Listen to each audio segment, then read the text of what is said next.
Hey everyone, welcome back to my channel. This is Kirty and this is another video from my city Varanasi, जिसमें मैं आप लोगों को दिखाने वाली हूँ माँ काली का विसर्जन। बनारस में माँ काली का त्यौहार भी बहुत ही धूमधाम से मनाया जाता है और अब बारी थी माता के विसर्जन की, तो चलिए आपको शामिल करते हैं माँ काली के विसर्जन में।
प्रस्थान करने जा रहे हैं। साल में 365 दिन आप अपने घर के काम में व्यस्त रहते हैं, लेकिन एक दिन माँ के दरबार में पाके रहते हैं।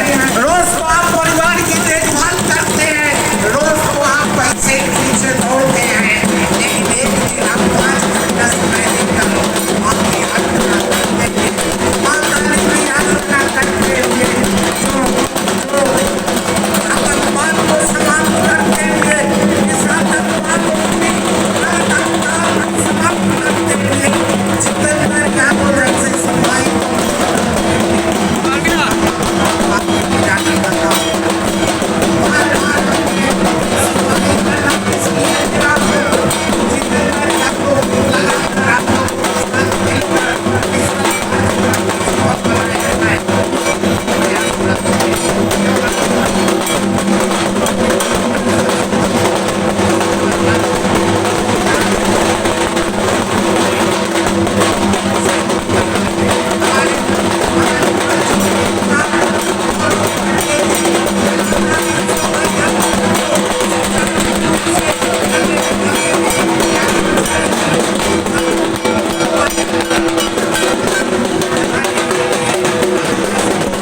सो गाइस, ये थी एक झलक माँ काली के विसर्जन की। अगर वीडियो पसंद आई हो तो वीडियो को जल्दी से लाइक कर दीजिए। चैनल पे अगर आप नए हो तो चैनल को सब्सक्राइब करके बेल आइकन प्रेस कर दीजिएगा, बिकॉज मैं बनारस से रिलेटेड ऐसे वीडियोस अपने चैनल पे पोस्ट करती रहती हूँ। You can also follow me on Instagram and Facebook. Links are in the description. Thank you so much for watching and I'll see you next time. तब तक के लिए हर हर महादेव, जय माँ काली।